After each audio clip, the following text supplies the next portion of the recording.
What is the upskis, everybody? Welcome back to another episode of the GXGamerCast. We're on episode 76 of my little gaming show where once a week I just have to talk about video games. Old games, new games, games from my past, games that are going to battle it out for supremacy in the Versus series. If you like video games, you might enjoy this podcast. So stick around because today we are doing a modern review on Star Wars Jedi Survivor.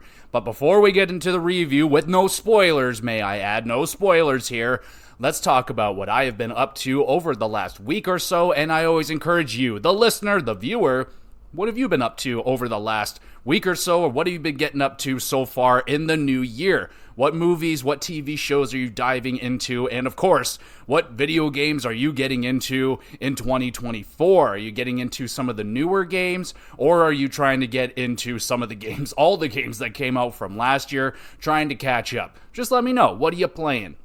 So what have I been up to over the last week? Well, this little game called Pal World has kind of taken over the gaming world, and I did dive into it. I downloaded it, and I started playing it, and I can see the appeal. Now, it's a very interesting game, so it is very, very, very, very similar to Pokemon, but it definitely has some elements there that Pokemon doesn't have, that I'm really enjoying. Like there's it's similar to Arceus, the Pokemon game on the Switch. It's more open, and there's just kind of pals or Pokemon, if you will, around. You can go around catching them, fighting with them, bring them back to your base, and you build up the base. They'll help you build it with the base. You can play multiplayer, which I haven't gotten to yet. I'm still just trying to get through the tutorial, which is really long, I don't know, and it's also in preview mode, so it's not like the full game or anything, so there's bugs and glitches, and it's not the prettiest looking game or anything. It's maybe a smidget better looking than what you're getting on the Nintendo Switch Pokemon games, but this is running on Xbox and on the Unreal Engine, I believe, but it's cool, man. Like, it's there's a lot of waiting around and a lot of mining. Like, you're going around cutting down trees, you're mining for rocks so you can build up whatever the fuck you got to build up. There's a lot of building. Like, it's like, okay, build this shit, level up your base, level up yourself, level up your pals or your Pokemon, doing that stuff, and it'll give you some tasks to do. Go collect this many of a certain pal, or go fight this many, or catch this many, stuff like that. And there's a trainer that I'm supposed to go fight. That's, I guess, the last task. I'm supposed to go take this dude on.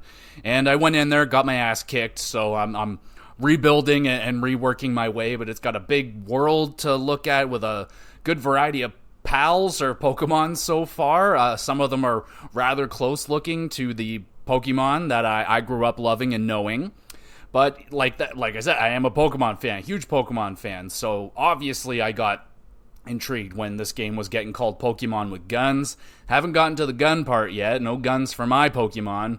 But it's cool. It's definitely interesting. Some problems with it, obviously, like there's some graphical issues. There's like a little kind of a central portal hub thing so you can like summon and kind of manage your shit. I put it in a bad spot, like near a cliff, so all my pals were spawning inside of a mountain, and then they were all like starving. I couldn't figure out where the fuck they were. So you're getting glitches like that happening. Again, it's with a grain of salt in preview mode. It's not done. But there's definitely something here, man. Like, if I was the Pokemon company, and I know they've responded, and I don't think they're really worried about it or anything, but it's definitely, like, I am excited. I hope, like, it's already sold a crazy amount. It's already, like, 6 million copies or something in a few days. They're breaking Steam records for concurrent players. They have, like, almost 2 million people playing, I think, at the same time, just on Steam, which is bananas. My friend who is playing it, he's been addicted to it, so that's cool. And I'm enjoying it, too. I found myself wanting to play this instead of Jedi Survivor, especially when it was later at night, and this is a game that you can really kind of just turn your brain off. Like I said, like when you're mining stuff, it kind of takes a while. You're sitting there just mining the rock. You could just sit there. I'm listening to a podcast. You can like watch a TV show while you play this game probably. And the building some of the things, like you're building it for like a minute and a half. You're just sitting there holding the X button. So some of that stuff can get tuned up. I know like you'll level up and you can increase how fast you're building, and the Pokemon pals or whatever, they help you on the base. You can like assign them onto the base and they'll like mine rock and trees and shit like that. It's just at the moment it's slow right now, but it is fun. Like, it's addicting. It's got a good little loop there. And yeah, I can see the appeal. I see why a lot of people have clamored onto it, because there's a market for, you know, this kind of like, we've been asking for a big old open world Pokemon game forever. And then when we finally get what Pokemon thinks we want in Arceus, which I did love. I really liked Arceus. I had a lot of fun with it, but it wasn't exactly, it was rather underwhelming, but it was still really fun.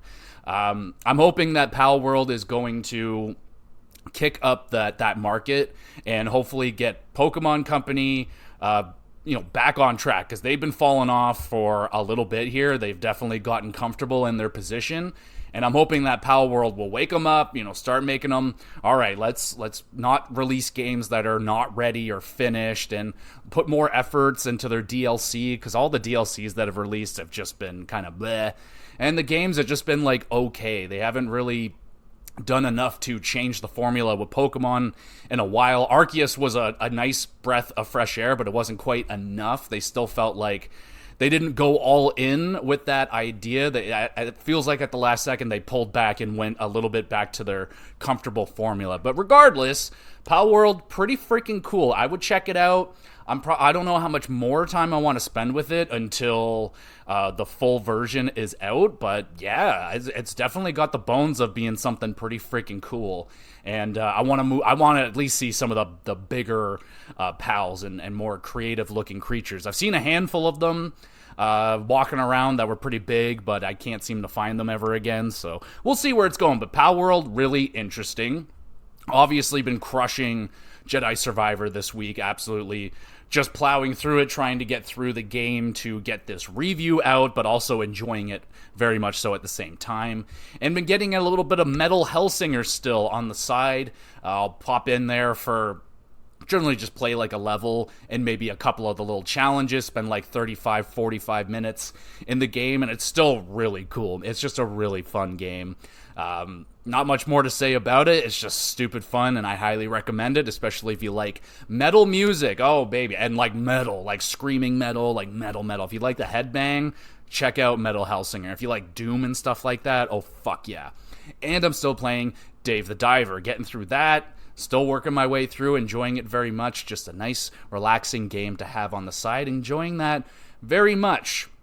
So I did get to finish off John Wick Chapter 4, and I must say, I was a little bit underwhelmed with the finale, with the just not like the final fight scene, like the final. There's a fight scene on the stairs and shit that was outstanding. Like all throughout the movie, the action was fucking outstanding. It was amazing, of course, but I was a little bit let down with like the last 20-25 minutes or so. There's like kind of a duel that happens, and the way that the bad guy just gets eliminated in the finale of the story just kind of I was like, oh, okay, well, so I was a little bit let down with the way that the movie ended, but it was still an unbelievable action movie. I thought most of the characters were really good. The only one that I don't really like is I don't know his name even in the movie, but the older guy with the longer black hair. I don't like his character. I've seen him in a handful of other shows, and he's kind of one note, and he's always kind of playing the same dude, and I don't know, just don't like him. But the movie was great. I gave it an 8.5 out of 10. I was honestly expecting it to be higher than that, but 8.5 out of 10. I mean, you can't go wrong. Obviously, if you like action movies and you haven't seen the John Wick series yet, there's 4 amazing action movies to go out and watch. I don't know which one my favorite one is. I've viewed all 4 of them over the course of a very long time. I haven't rewatched any of them, so I would have to rewatch them, but the first one was still hella entertaining. I can't remember a thing about the second one. Third one was dope, and the fourth one was also dope. It's just one of the tightest 4... What's 4... like a... What the fuck is that called? A saga? It's just an outstanding series of movies. So you can't go wrong with any of the John Wick movies, as long as you're an action fan. If you don't like action movies, then probably won't like it. But yeah, John Wick Chapter 4 was dope. Too long, though. It was too long. That's probably, that would be like a sticking point for a rewatch. It's like damn near 3 hours, and it's a little much. I had to break it up into 2 viewings, which also might have hurt my viewing experience. I don't know. I felt pretty good at stopping where I stopped. It was a very, like, bam, like if they're going to put a commercial break, would have been right there. If they're like, go take a piss, this is the time, because we're moving on. Like, we finished this, we're going on to this now. It's like, okay, I'll stop. So that's how I did John Wick, but it was still dope. So there you go. In terms of TV shows, my wife and I are still watching The Witcher 3. We're into season 3 now. Now, I don't know a fucking thing of what's going on. I'm just enjoying, like, the action and the Geralt scenes, but she's digging it, so you could take that for what it is. I can't really personally say much about it because, like I said, don't really know what the heck is going on. The production value, though, has been increasing over the course of the seasons, though. Now we're in season 3. The effects and the look of the show is definitely a lot better than it was in the first season, as should be expected. But yeah, I mean, it is, like, I'm enjoying it. I'm not sitting there, like, fucking moping and whining in the corner about watching it. I'm watching it. I'm just, like, it's just not pulling me in as much as, like, the video game would.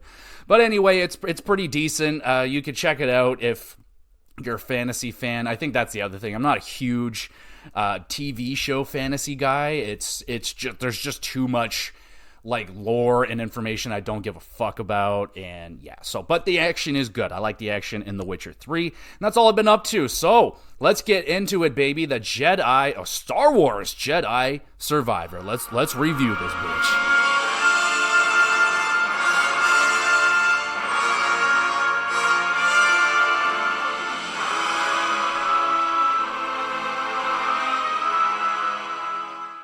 Jedi Survivor, freaking Star Wars. So what was it? Fallen Order came out quite a few years ago now, but you know, that game came out and it didn't, I don't feel like there's obviously the Star Wars hype, but at that time there hasn't been that many Star Wars games that have been awesome. Like, I know there's the fans of Force Unleashed, which I actually haven't played outside of the demo, which I loved, but I never got the game. I don't know why I never played Force Unleashed. It's on my list to play, but I haven't gotten there.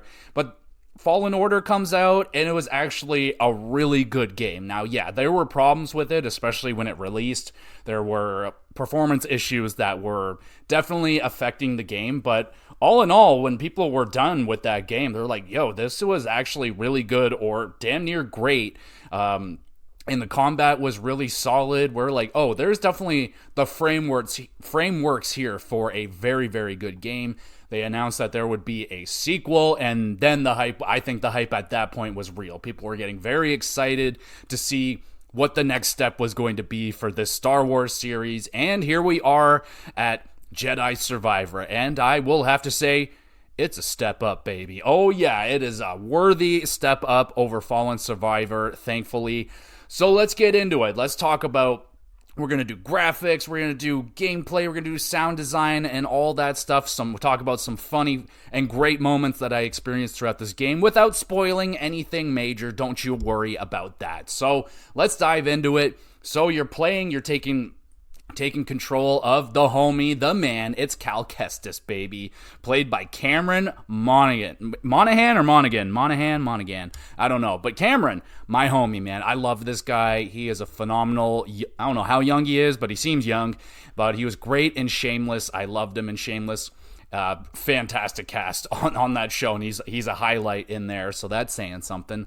I thought he was excellent as the Joker in Gotham. That was a great show, and he was probably my favorite character in it, and one of my favorite depictions of the Joker, which again is pretty high praise. And him getting connected to the Star Wars game, that definitely got some eyebrows raised. They're like, oh snap, like this is an actor, a well-known actor. Well, I don't know how well-known he was initially when he was first cast for Star Wars, but I knew of him at that time. I was like, oh, cool. Like, you know, video games, at the odd time, they would get some pretty big-name actors. I remember, like, Willem Dafoe getting hooked on to that Beyond Two Souls, that being a huge deal, but that game kind of sucked.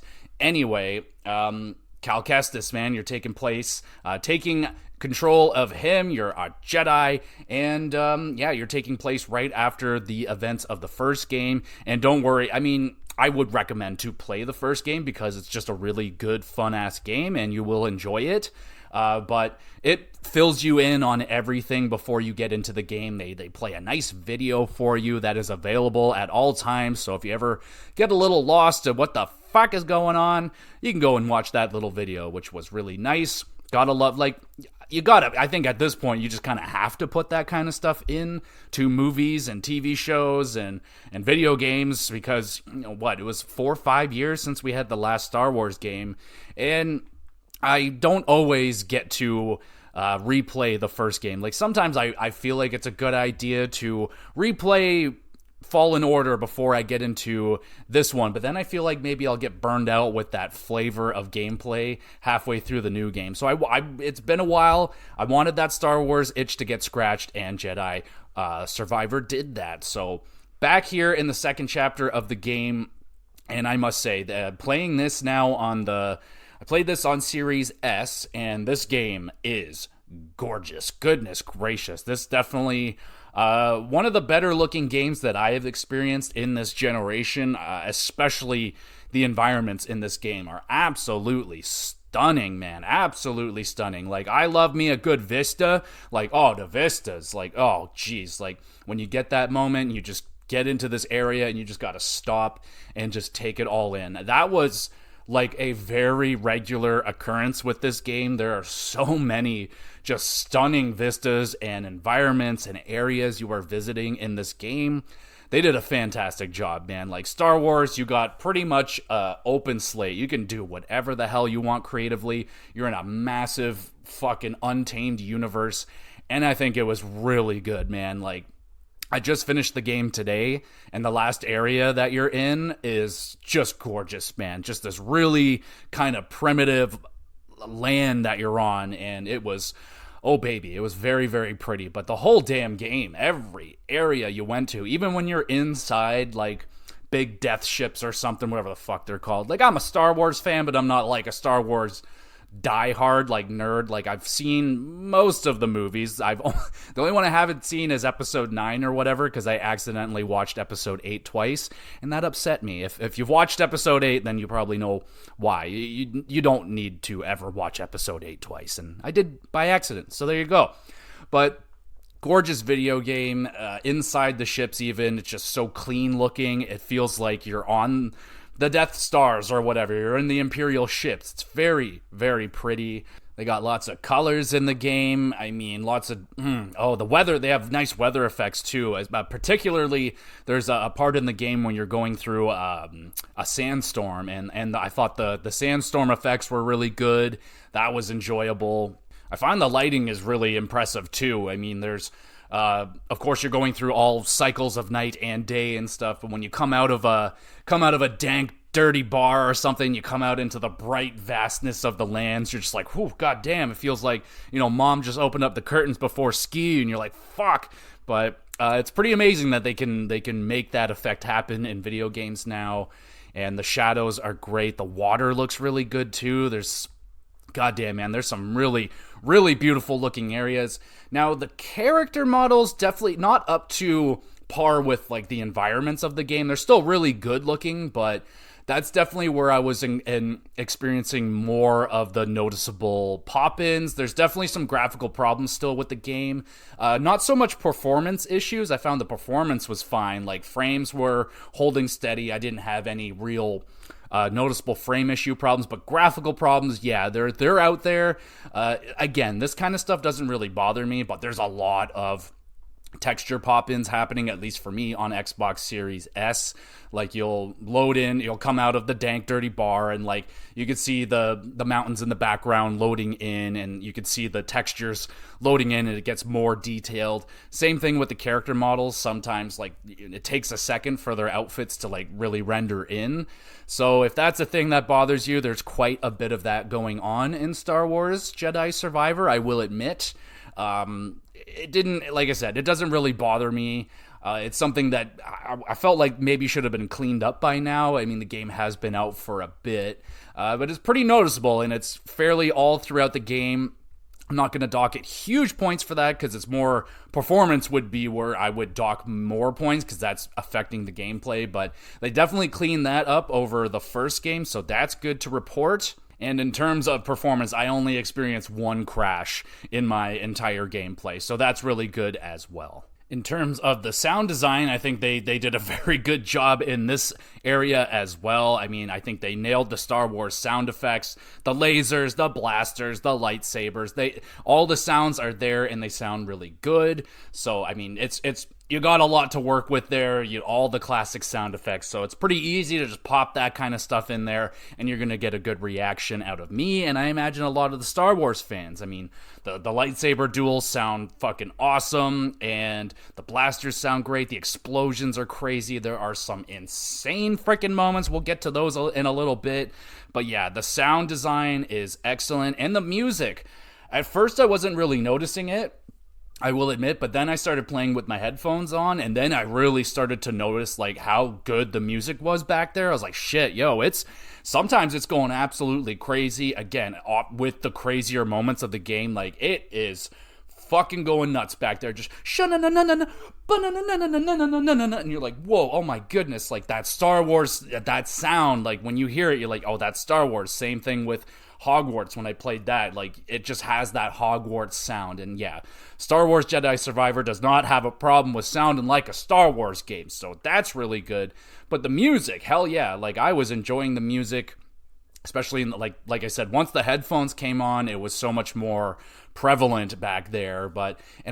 It's just got a good range. Like, again, when you're just kind of chilling, you can just have this nice vibey music, and when you're in the pubs, there's a DJ in there, and you can just choose the music. There was some, like, good kind of poppy, beat heavy, like, I don't know it was just catchy music, so I enjoyed the music in Star Wars. It didn't melt my face or anything, like, there wasn't anything that really stood out that I was like, oh man, I can just listen to that. But going through the soundtrack on YouTube, it's a very extensive soundtrack, very big, and it's very Star Warsy. There's nothing wrong with it. Absolutely really good stuff. In terms of the voice acting, like I said, you got the homie Cameron Monaghan doing the voice of Cal Kestis. Great job as always with that. I really enjoy his performance. Really brings just another level to that character. Not that other video game actors can't do it, but it's nice to have like a name, a face that is familiar, and I associate Cal Kestis with like Shameless and things like that. It's kind of weird, but it's there, and he does a really good job as Cal Kestis. Since we're on the topic of some of the characters, I'll bring up some of the other characters that I enjoyed throughout the game. Obviously, BD1, your sidekick, your little robot partner, great stuff. I love a partner that doesn't have to be overly, like, it doesn't say anything, it just beeps and boops and stuff like that, but I don't like an overly chatty character or sidekick that doesn't really provide anything in terms of all that much help, and BD1 is adorable, pretty cute, like the little beeps and boops are cute, and I like it, and it's tiny, it's got little wheels and stuff, which is cute, and it's extremely helpful. It helps you with a whole variety of shit like that. Now, it doesn't do that much in terms of combat, it helps a little bit, but I like BD1, super cute, and just a harmless, innocent, adorable robot. Gotta like BD1. Marin, I think that's her name, Marin. Yeah, Marin, she's badass. I like Marin a lot. Looks cool, looks evil as fuck. Like, when I look at her, I'm just like, you're up to no good, you're up to bad stuff. But she was a homie, she was good stuff, and I really enjoyed her. I always found, for some reason though, kind of back to the graphics, that her character model always looked the best. I don't know if that's because she's like darker and like her makeup just kind of makes her look, I don't know, I thought her character model just stood out more than the other character models in the game, which again, they weren't like outstanding. I thought they could have been better looking and a little bit inconsistent, but anyway, not going back on the graphics here, but yeah, the characters, really good cast of characters in this game, and a nice story as well. I mean, the story is pretty fucking great. It really, really ramps up on the back end. There is a twist I was warned of.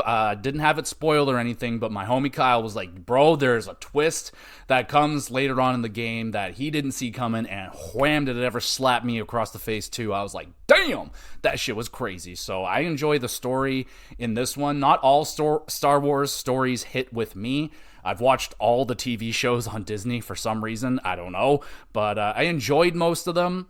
And not like it's most of the movies I like. I'm not a big fan of episode.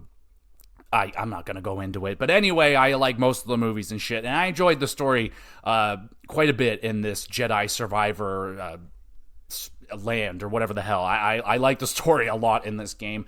It really actually did pull me in. The stories tend to not pull me in very much, but in this game I was actually like, oh, I'm putting side missions onto the side for once and not actually going after. I just want to get to the next part of the story, which I rarely do. So that's good. The story was fun. Now, speaking of fun, let's get to the fun stuff. Let's talk about the gameplay and some of the wild moments that I experienced without any spoilers throughout this game. So, you're using Cal, he's a Jedi, so that means you get access to a lightsaber and force powers. Super fun.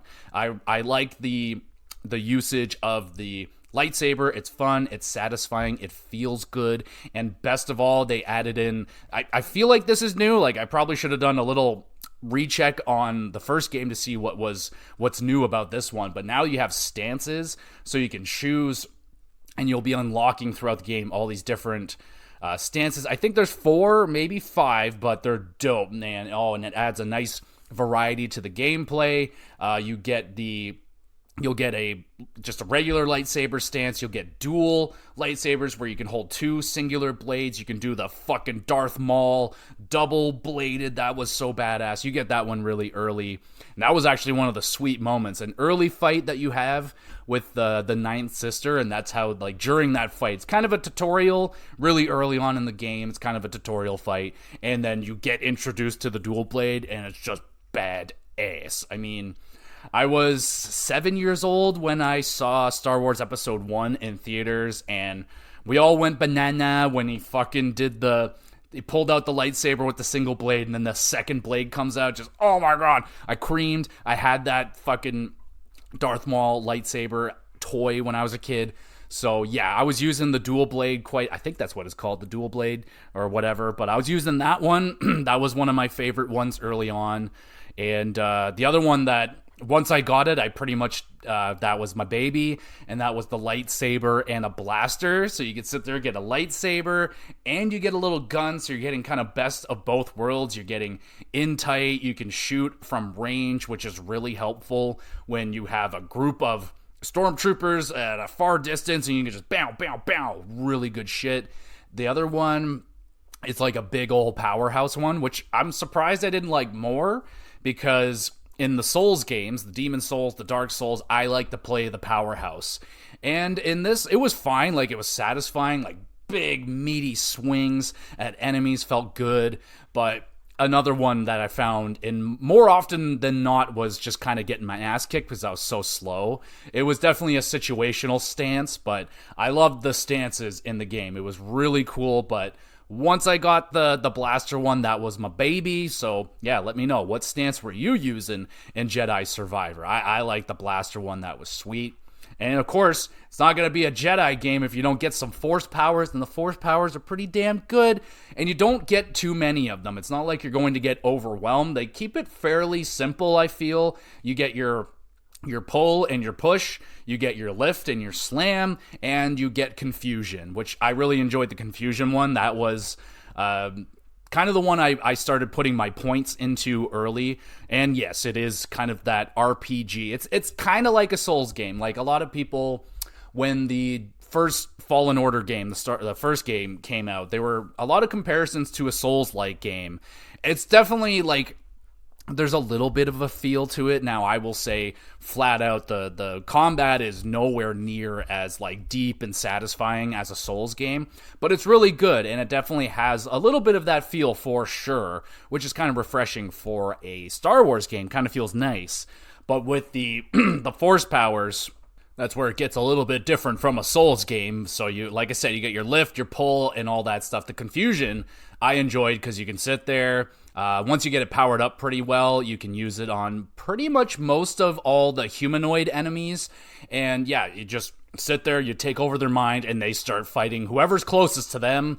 And yeah, it can cause carnage, like depending on the enemy that you decide to take over. Once you level it up, you can take over the good ones, and like, oh man, you can take over like a rocket launcher holding one, he just blows all of his dudes away. I like taking over the flamethrower guys, because they would just demolish people in like, because they're all tight together. So you take over the flamethrower guys and they're just melting everybody to pieces. It's really satisfying. I like that, and it came in handy all the time. Now, it did take me a little bit to get comfortable using the force powers. At the beginning of the game, I was definitely more using my lightsaber. It was simple, just kind of hitting the X button and the Y button for your power attacks. But each stance uses like a different thing. The dual blade one, so you get like two lightsabers, two singular blades. That stance, like, I wanted to use it more, but it's like heavy attack kind of sucked because it wasn't an attack at all. You would just sit there and like block whatever incoming attack is coming at you. I'm like, well, what's the fucking point of that? Like, I could just dodge it, or I'm just kind of sitting here. So I didn't find myself really using the dual lightsabers at all, actually. I just didn't really like it. But all the other ones, like the blade and the blaster, your power attack is just the blaster, and you can hold it, and you can shoot off a powerful blaster attack, which is useful, and you can get little perks for it. And like, oh, fuck yeah. They have little perks for, again, very similar to Souls games, where you can have like a little amulet. Similar to here in Jedi, you can have perks, you get so many slots, better perks take up more slots. I only used one perk, and that was giving me more experience, and it took up all my slots. So that's really the only perk I was playing around with. They're very simple, like, oh, you get a little bit more on your block meter, you get a little bit more on your force power, shit like that. And they also borrow slightly, it's not as intense, the stamina system from the Souls games. Now it's very, you gotta very much so pay attention to your stamina in the Souls game. In Jedi Survivor, it's there, but I feel like it's mostly for the enemies. Rarely did my blocking meter ever get broken through. Like, you get a nice dash dodge mechanic, you can jump and roll. So yeah, I wasn't finding myself needing, and you can parry, of course, as well. So I found myself doing that stuff more often than blocking, which actually ended up getting me into some trouble later on in the game, where I found that just blocking was probably your best strategy. But I like to go around parrying. The parrying is pretty easy. You just hit the block button right before they attack you. Simple stuff. It's fairly forgiving. It can get more forgiving if you turn the difficulty down. It'll be very, very forgiving, like kind of insanely forgiving at times, I will admit. I did have to turn the difficulty down at one point in the game. We'll talk about it. But before we get to that frickin' whole section I'll be talking about, let's talk about the platforming in this game. There is a good amount of platforming in Star Wars, and it's pretty frickin' good, I will admit. They do a really good job at introducing new platforming mechanics. Pretty much every time you'll get to a platforming section, they're gonna throw a little something different at you, and it feels like once I was running on walls, I was taken right back to like Prince of Persia, Sands of Time. Felt just like that. Like, mix Prince of Persia, Sands of Time, and Uncharted. You kind of have the platforming with Jedi, but then later on, you start throwing in some force powers. You get like a force push and a jump, and yeah, so I actually really enjoyed the platforming. It made me think about Hi-Fi Rush. I'm like, oh, if Hi-Fi Rush had platforming like this, I would have enjoyed Hi-Fi Rush way more. Hi-Fi Rush had super simple platforming. It was literally like, just jump on a platform and jump to the other side of the platform. Not much else. In Jedi, you're wall running, you're fucking jumping all over the place. It was pretty good. It was not bad. At first, I was getting nervous, because early on, it feels like, you know, kind of that old, tired Uncharted. Like when I go back and play an old Uncharted game and you're kind of just doing the climbing thing, and the appeal of that back then was the graphics. You're like, oh, look at the vistas, this is gorgeous. And nowadays it's kind of like, oh, I'm just holding the directional pad upwards and I'm just watching this dude climb. But in Star Wars, it's more of an engaging platforming. It's quite fun, and I enjoyed it. Now, the only problem with it, this would be happening more in your platforming / puzzle sections. There was a handful of times where I was just baffled at what to do or where to go. Now, it does have kind of environmental signs, like, oh, here's kind of some white markings on this wall to kind of let you know, like, hey, climb over here, like this is the spot. Or you'll see like kind of a path across the wall showing that, like, oh, this is where you're gonna want to run across the wall.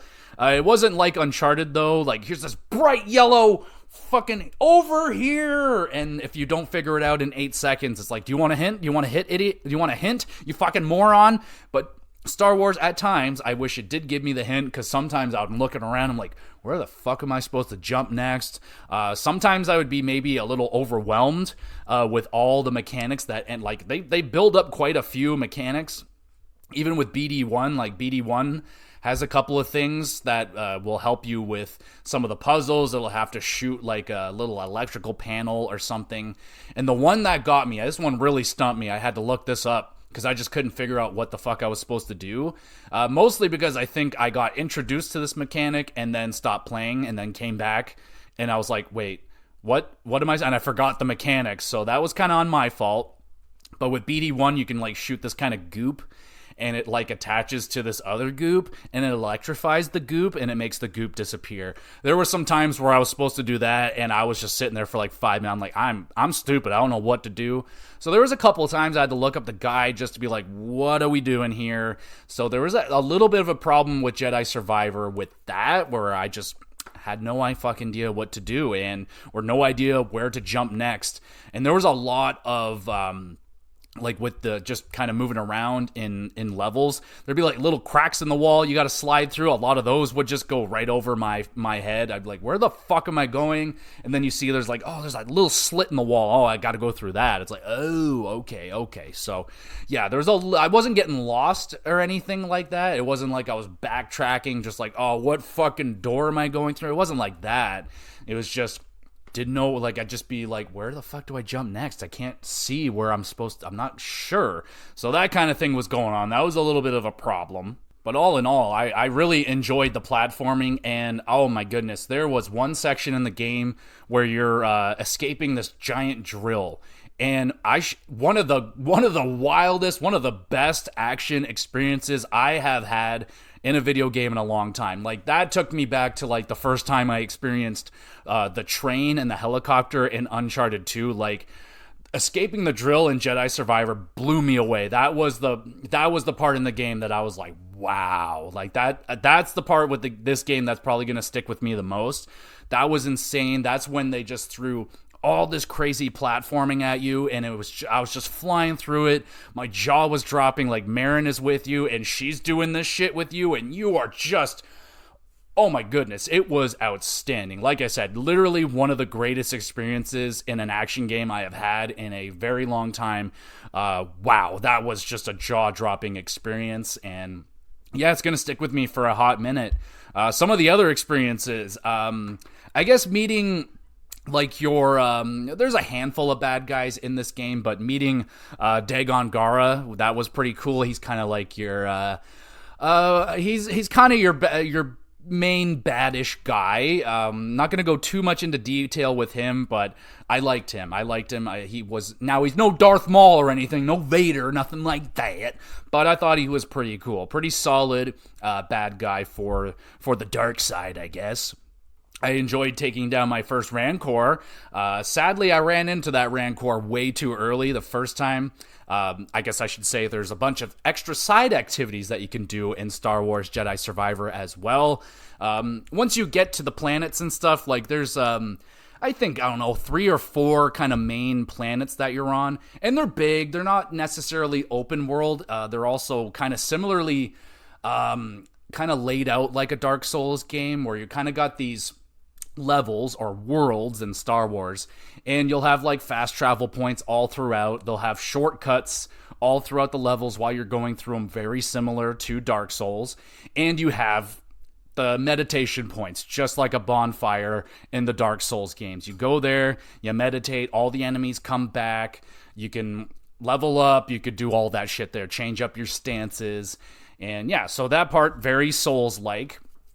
So you go into the levels. You got your main world. I think it's Kobo. It might be Jedi, but you can go to the bar there where your homie Gretz, whatever the fuck his name is. He's cool. I like him. Can't remember his name though, even though I just beat the game today. Stay in school, kids. But you go to the bar and you can talk to people there, and they'll start telling you rumors like, oh, I heard about this fucking hidden thing over here, so you can go and check it out and stuff. And one of the earlier ones that led me to this cave, and there was a fucking Rancor in it, and that thing just mutilated me in an instant, and I was like, all right, I'll be back later, bitch. And I came back way later, more powerful, and just kicked the living shit out of that Rancor. And again, is it a Star Wars game if it doesn't have a Rancor fight? Like, there's gotta be a Rancor fight. Come on now. So that was really fun. That was an enjoyable fight. Overall, with the boss fights, I guess now I'm on that. The boss fights, it wasn't like Souls level or anything. Like, each individual boss fight was not like an event. They weren't incredibly difficult. I don't think the game was incredibly difficult. There are some pretty fucking difficult spikes in the game that we'll talk about, but I didn't find it, moment to moment extremely difficult, like enemy to enemy, your standard enemies. Some at a time, they might throw a interesting group of enemies at you that might cause you some problems, where it's like, all right, they got a fucking rocket launcher guy way over there, and they got some pretty aggressive guys with some sticks coming at me. We got some robots coming at me. So yeah, they can throw a lot at you, which can get overwhelming. I didn't die very often, only at one section in the game where I died a fucking million times. But I didn't find it to be that hard of a game. I mean, it would be a nice ease you into a Dark Souls or something if you wanted to get into that.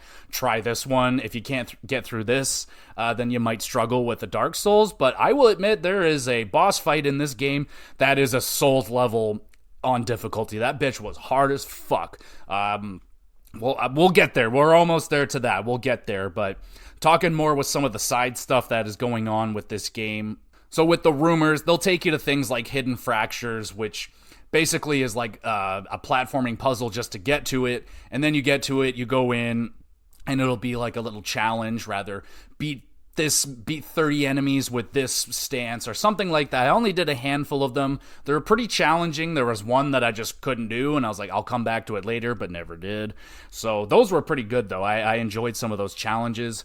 The one, I think, and it also really helped me like discover how awesome the Darth Maul lightsaber was, because they made me do a challenge, and I just learned a really nice combo where I would just pull all the enemies in close to me and then just go fucking spin crazy with the dual blades and just start wiping bitches out. Very, very satisfying. And that's also like a part of the combat that's very, like, you can create your own pretty wild combos. Like, say, for example, with my blaster, it's like, all right, do a 3-piece combo with the lightsaber, hit him with a couple blasters, push him away, throw him up in the air, slam him down, pull him back, another 3-piece combo. You can just roll that kind of shit, right? You can get some pretty fun combos. Now, I wasn't great at it or anything, but once I started feeling really comfortable with my stance, started leveling it up, yeah, you can start rolling some pretty nice combos together. One of my favorite side things to do were the bounty hunts. So you'll start hearing rumors, you'll find one, it's like, oh, I hear about this guy that's roaming this area, and then you go out there and you find someone, and then you get into a boss fight with them, and it's fun. You go out and they get more and more challenging. The more you do, eventually it'll lead to a legendary bounty hunt, and I did one of those. Just kind of, it was just standard, it's just fun. Like, you go to the area, you fight off a few baddies, you get to the boss fight, you beat them, and yeah, you go back. With a lot of the side stuff, you'll find with the bounty hunts, you'll get these like little pucks. You can trade them in for stuff. That goes on with there's a lot of little collectibles. You'll find little scrolls, and you can come back, trade it in with a certain person, and you can get all these customizational parts. There's a ton of customization in Star Wars. I played around with it a lot. Like, customization, like change Cal's hair, give him a mustache, change the look of his clothes. You get a whole bunch of clothing options, change his pants, change the colors. You can change the look of BD1. You'll find all these little parts around for him. Change the look of his eyes. I personally just left BD1 OG. I like the way that he looks. You could change up all the little pieces of your lightsaber, which is really interesting. I went with this full golden lightsaber. I was going just pimping out all gold stuff. I had a gold gun. Oh yeah, it felt good. So you could do that too. You can change out the pieces of your gun. I made mine look kind of like a revolver, like a Western style revolver. That was pretty cute. And of course, you can pick whatever fucking color you want for your lightsaber. Not every color, but they have a lot of really good colors. I was running a lot of orange and yellow. I don't know. I felt it felt good with Cal. He's got orange hair, so I was like, yeah, orange, and running a lot, or gold. I like gold, so yellow and the gold. So yeah, that was really cool. Really good customization stuff in Star Wars. Lots of that. And then you get this like rooftop garden at the bar. That didn't do anything at all for me. I don't know what the point of that even was, other than to just plant some plants and just watch them grow, I guess. Like, you'll get a little bit of information about each plant from the lady, but I literally could not give less of a fuck about a spindle plant or whatever that doesn't even exist in reality. So I was like, yep, whatever the fuck. I would just jump off the roof, honestly. I didn't even want to listen to her, but I planted the plants to see what would happen, and not much. So the gardening thing, it didn't provide anything for me. You'll find like little plants around on the planets and stuff, and it'll be like glowing green. You smack it, you get the seeds, and you can plant them at your house. But again, it doesn't give me anything. It's not like you can't turn it into some sort of drug and snort it and you can run faster. Nothing like that. So I don't really know what they're doing with that, but it's there. But then they got this other little mini game that I just fucking loved. Holo Tactics. Oh my goodness, this was freaking cool. I loved it. It's like a battle simulator, so you get like little holographic like enemies of all the enemies that you fought in the game, and then you'll go up against an opponent. They'll throw like their little grouping of enemies, and you got to figure out what's the best combination of enemies to take out their group. And it was just fucking fun, man. It was super fun. It's like, all right, they put down like 2 stormtroopers with guns and then a shielded stormtrooper. So you're like, oh shit. All right, so I need some range, and I'm going to need a guy to take out that shield. So I'm like, rocket launcher, and then boom, you just blast a bitch. And it was cool, man. Like, some really random shit would happen because it's kind of like, it's a simulator. And I had some really weird shit go down. Like, I had a big fight going down, and it ended up coming down to their rocket guy versus my dude with a minigun. And I was toast. Like, my dude was reloading, and he was getting ready to launch off his rocket, and he shot it off, and my dude just happened to reload, and he fired, and his bullet just happened to hit the rocket midair, and he was able to take him out. I was like, that was fucking sick, dude. That was so cool. So I loved Holo Tactics. I was going back there all the time looking for a new opponent, and I wiped out all the opponents. I couldn't stop playing it. It was so much fun. I wanted more. More Holo Tactics, please. That was a ton of fun. Really enjoyed that side piece of action right there. Okay, we've made it. Let's talk about some of the boss fights now. Now, there's some really good ones, and I wouldn't say there was a really bad one, just one that really hit me out of left field with a difficulty spike I did not see coming. So let's talk about a couple of them here. So the fight versus Ravis. Ravis is a guy, big motherfucker, that you get introduced to very early in the game. When you finally get to fight him, it's pretty awesome. And then he does the whole like noble warrior thing, and I'm like, fuck, whatever. So he kind of lost me there at the end of that, but it was a good fight. All the fights are good. They're just kind of all the same kind of deal. Like, every boss fight, it's kind of just like, all right, big health bar, and it's just kind of a longer standard fight. I didn't find many of them to have like a gimmick that was overly noticeable until you get to Rick the Technician. This motherfucker was hilarious. So they said, I don't even know if I want to say it because it's a really just a great moment. So I'll probably leave it there. But Rick the Technician, that shit was hilarious. And he caught me at such a bad moment too. Like, I had no health, and I was like, you're throwing a boss fight at me right now? And oh shit, that was a fucking great moment right there. And then we get to this is later on in the game. You're actually playing as a different character for a moment here. And it's badass. It's a badass section. You're getting to play as this like really powerful Jedi, and it feels good, but you're using a different moveset that I wasn't, you're using the single lightsaber blade, and it wasn't up to snuff. It was up to snuff. It just wasn't what I was comfortable playing with at that time.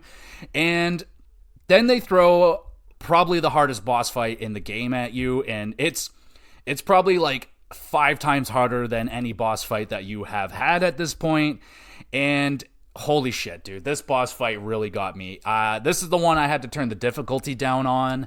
I got to like attempt 15. I wasn't getting really much closer. It's kind of a 4-stage fight. Like, it's just one big health bar, but each quarter you kind of get like a little cutscene, and then like kind of he'll start throwing something else at you. So it was hard as fuck, man. Like, not all, like this thing is just, it hits like a truck. Like, if you get hit, it's probably a solid quarter of your health bar gone in an instant, and it's throwing combos at you. So if you get hit, you're probably going to get hit twice. That's half your health bar gone.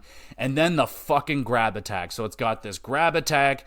If he grabs you, you're probably dead. If you don't have a full health bar, you're dead. If you got hit once, he grabs you, you're dead. And that was frustrating. I don't like instant kill moves. It wasn't necessarily an instant kill move, but it's basically instant kill. And it's a long fight. It's tough. It was a little frustrating, and I felt bad having to turn the difficulty down. But I wasn't getting much better at it. So I was just like, I feel this just kind of a really out of left field difficulty spike that really hit me just out of nowhere, man. Like, I was not expecting, like, when you see who you're fighting, you're like, yeah, obviously it shouldn't be easy, but like, holy fuck, it was tough. I mean, I would have preferred to just be Cal in that moment, like having the powers that I have, having like being comfortable with that player. Like, Seer, before you get into this boss fight, you probably played with her for 10 minutes. So, I mean, it's not a lot of time to figure out what her good moves are. So, yeah, I couldn't figure it out over 15 attempts on the regular difficulty, turned it down to the baby difficulty, beat his ass on the first attempt, and Bob's your uncle. But overall, even with the kind of frustrating difficulty spike, it was still a badass fight. It was badass. Like, the moment leading up to the fight was insane. Like, when you know who comes out, I was just like, oh, fuck, here we go. This is so badass. And the fight was badass. I just wish I was better at it. It was really hard, though. Like I'm a Souls veteran. I played almost all of the Souls games and beat them with not too much difficulty, but that fight was hard as shit. And if you know what I'm talking about, you probably know I was talking to the homie Kyle about it, and he was like, yeah, it was a tough fight, but he didn't have as much of a tough time with it as I did. He had a tough time with the final boss fight, and thankfully I didn't. I got through the final boss fight on my first try. It was a hell of a fight, though. I had, like, it was me or you kind of a situation. It's like, rather I'm getting this hit off and you die, or you hit me and I'm dead. But it was a really good, satisfying finish. And the final, like, 3 hours of this game is just batshit crazy, man. Absolutely balls to the wall, over the top, triple A action, like, and the story is popping off at the same time too. Like, you get hit with that twist and you're just like, oh fuck, and like, you feel the anger. Like, I wanted revenge, damn it. I wanted revenge. I was angry. And oh man, yeah. So once that part of the story got in there, I was like, oh shit, I was completely on the wrong path. Like, who I thought was going to betray me absolutely did not. And that was good. But yeah, the back few hours of the game, man, was just spectacular. Really, really enjoyed that. Yeah, that is the game. I clocked in at 23 hours at a 66% completion. So yeah, there's definitely some things for me to clean up in my end game. And at the end game, they do allow you to do whatever you want. Once you're done with the final mission, you could do whatever the hell you want. If you didn't finish this, you can go finish it. If you want to play more Holo Tactics, you can go play more Holo Tactics. So that is available to you, along with a new Game Plus mode, which unlocks new cosmetics, new difficulty that replaces enemies with harder ones, which actually raised my eyebrow. I was like, ooh, that actually sounds kind of appealing. I may at some point replay this game on a new Game Plus with all my powers and all my gear and see what what kind of enemies they're going to start throwing at me and see if it is a drastic difference. But that is definitely something that raised my eyebrow. I'm rather interested in that. Sounds pretty cool. Other than that, yeah, 23 hours felt pretty good. I was nervous that it was going to go on a bit longer, but I felt 23 was about right. Maybe like 20, but that back part of the game was just fucking outstandingly good. So I didn't feel burned out with this game at all. I thought they did a really, really good job with pacing. So with that being said, let's clean this up. Let's go through the cons of the games and the pros, and then we'll score this sumbitch and we'll send you on your way. So the cons of the games, like I said, at times it was just unclear of where I was supposed to go and what I was supposed to do.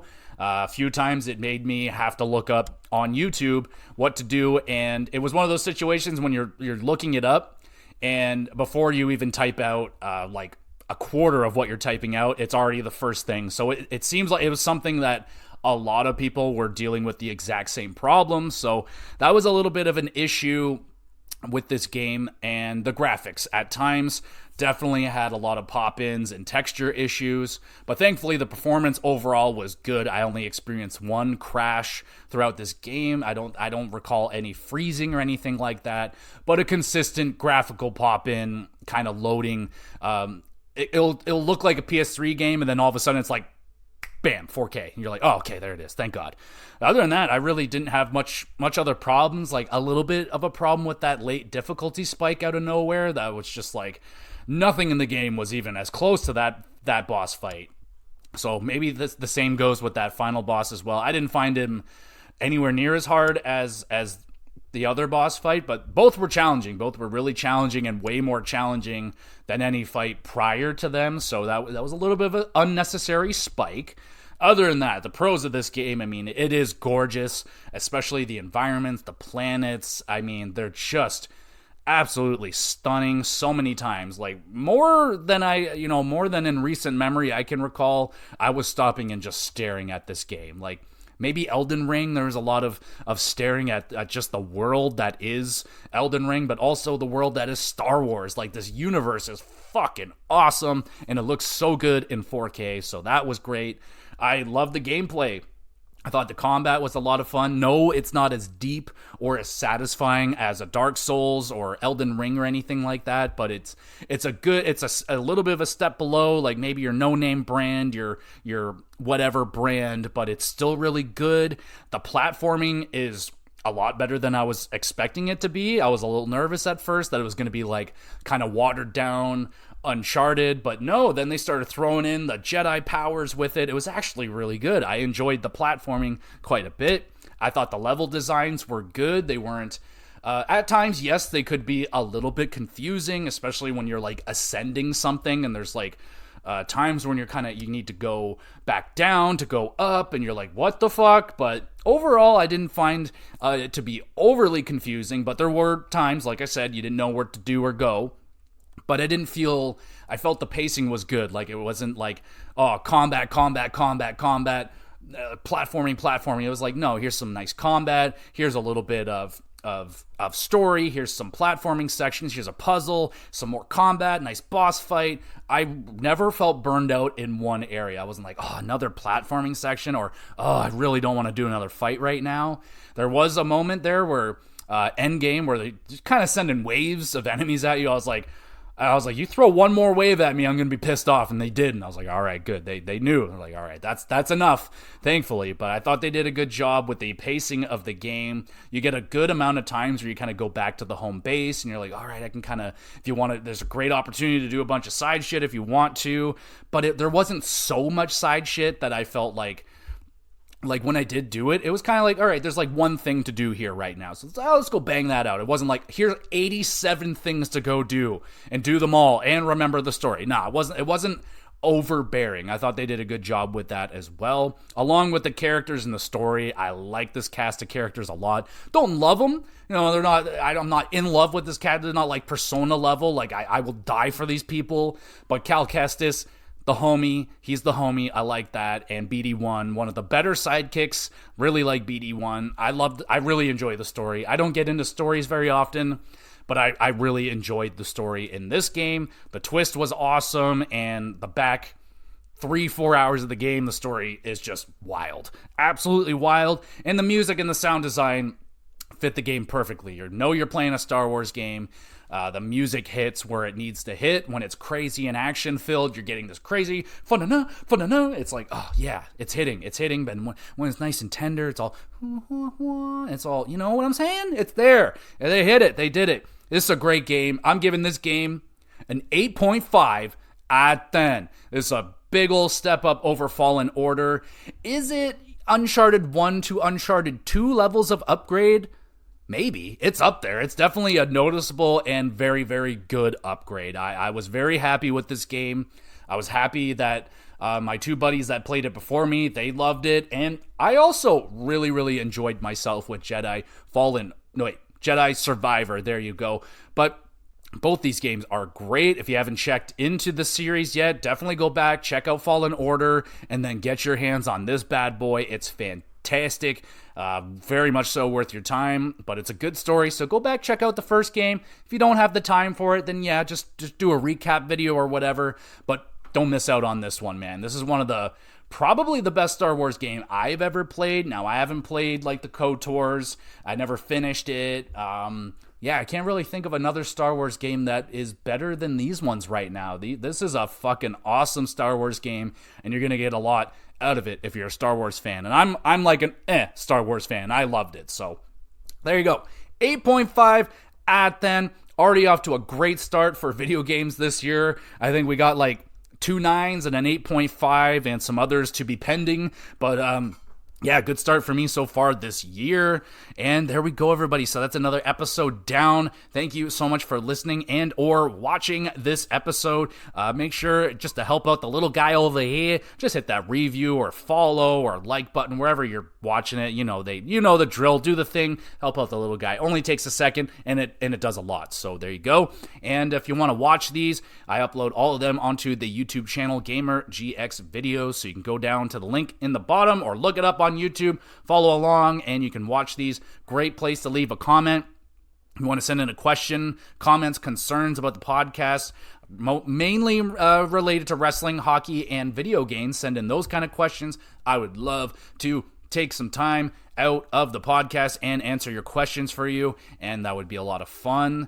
In terms of upcoming plans for the GXGamerCast, I want to get a Dave the Diver review in. I should probably do some form of top 10. I feel like haven't done one of those in a while, so it should be a list video incoming at some point. And yeah, so there's some big games coming out. Persona 3 Reloaded is right around the corner. I got my eyes all over that son of a bitch, but right now, don't really have anything big on the go. I got some smaller games on the go, looking for something big, so I don't know what I'm going to fill that slot in there with, but you'll probably find out next week on the next week's GamerCast. So there you go, everybody. Thank you again so much for listening. You're awesome. Hopefully you're having a great day and all that good stuff, and we'll be back again soon with some more GX Plus Cast.